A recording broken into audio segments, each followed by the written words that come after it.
Welcome! Today we're taking a really critical look at power pumping. Look, you know your clients are asking about this, they see it all over the internet. But for a clinical practice, and definitely for your IBCLC exam prep, we have to get past the online hype and really focus on the evidence. So let's dig in and figure out what we actually know. So, is this thing a miracle cure? It's often talked about like it's some kind of magic bullet for low supply, but you and I know it's rarely that simple, right? As clinicians, it is our job, our responsibility to look beyond the anecdotes and really understand what the evidence says before we start recommending it. So what even is it? At its heart, power pumping is all about trying to copy what a baby does during a growth spurt, that frantic cluster feeding. The whole idea is to empty the breasts really quickly and frequently to send this super strong hormonal signal to the body that basically screams, hey, we need more milk and we need it now. All right, here's our game plan. We're going to start with the popular protocols you see out there. Then we'll put on our skeptic hats and scrutinize the so-called evidence. We'll break down the one and only clinical trial we have on this. And then we'll get really practical. When should you even think about recommending it? How do you do it? And crucially, what are the risks you need to talk about? Okay, first things first. Let's make sure we're all on the same page about what power pumping even means. Because, spoiler alert, there isn't just one single method. You'll see different schedules proposed by different sources. So take a look at this. What's super interesting here is just how much variation there is. You've got Lancino suggesting this very specific 1-hour block just once a day, then Ameda is way more flexible, suggesting you could do it up to 3 times a day.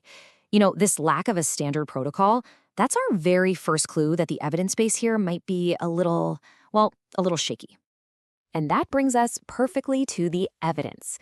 Or maybe I should say the claim you will see repeated all over the internet. This is where our clinical skepticism really needs to kick into high gear.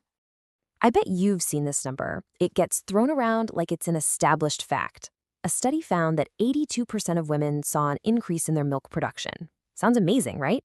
But where in the world does this number actually come from? Well, as lactation consultant Margaret Salty points out, this claim is incredibly misleading. Because when you actually trace it back to the source, you don't find a peer-reviewed study in a medical journal, no. You find an online article that was summarizing a really informal survey. So here's the laundry list of problems.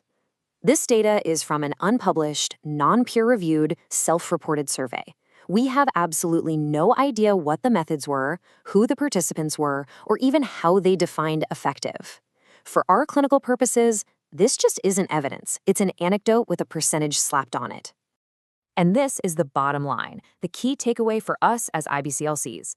Whether we're in practice or studying for the exam, that 82% figure is purely anecdotal. We simply cannot and should not use it to make evidence-based recommendations, period. So if that survey doesn't count as evidence, what does? Well, let's turn our attention to the only published, randomized, controlled trial that has actually studied power pumping. Just one. Okay, so this 2023 study by Kalathingal and their colleagues in India was interesting. They looked at mothers of very low birth weight infants in the NICU. And as you can see, the power pumping group did show a statistically significant increase in milk volume on days 6 and 7. At first glance, you might think, okay, hey, this looks pretty promising. But, and this is a huge but, this is where we have to put our critical thinking caps on and dig a little deeper. The intervention group did their 1-hour power pumping session, but the control group, they only pumped for 15 to 20 minutes once a day. Now, for any pump-dependent mother in a NICU setting, that is a bizarrely suboptimal protocol. That's not standard care. And that right there is the study's fatal flaw. We can't actually conclude that the special pattern of pumping was what worked. All we can really say is that pumping for 60 minutes a day is better than pumping for 20 minutes a day. Shocker, right?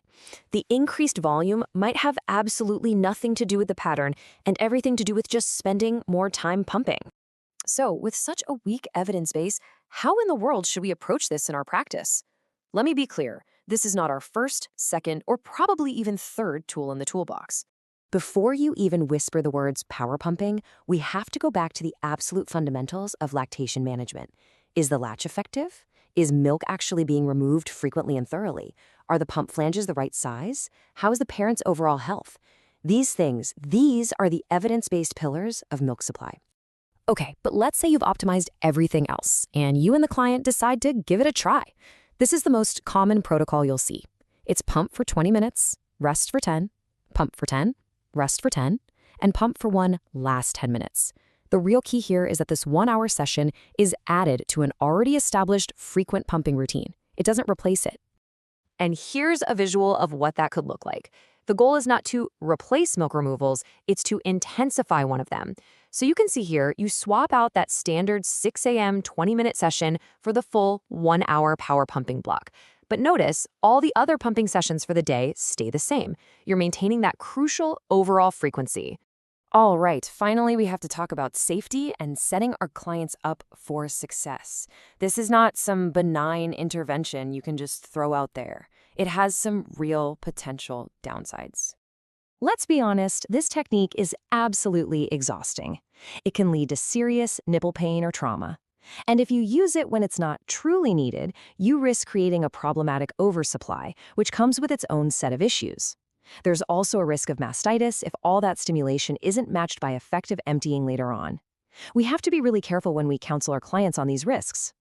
Now, if a parent is going to commit an hour of their day to this, let's help them make it as effective and pleasant as possible. A good quality double electric pump is non-negotiable. A hands-free bra? Absolute game changer. And help them create a comfy, relaxing pumping station with water, snacks, and maybe their favorite show. Anything to manage stress and encourage those letdowns. And just a quick practical note on handling the milk, there are no special rules here, which is nice. The milk you collect during a power pumping hour is just like any other expressed milk. You can combine it all and just follow the standard CDC storage guidelines for temperature and time. Easy peasy. Which really leaves us with this final big picture question for our practice. Power pumping is the perfect example of a popular hack that has completely outpaced the science. Our job as IBCLCs is to be the voice of reason. It's up to us to gently and effectively steer the conversation back to the proven fundamental principles of lactation, making sure our clients get the best, most evidence-based care possible.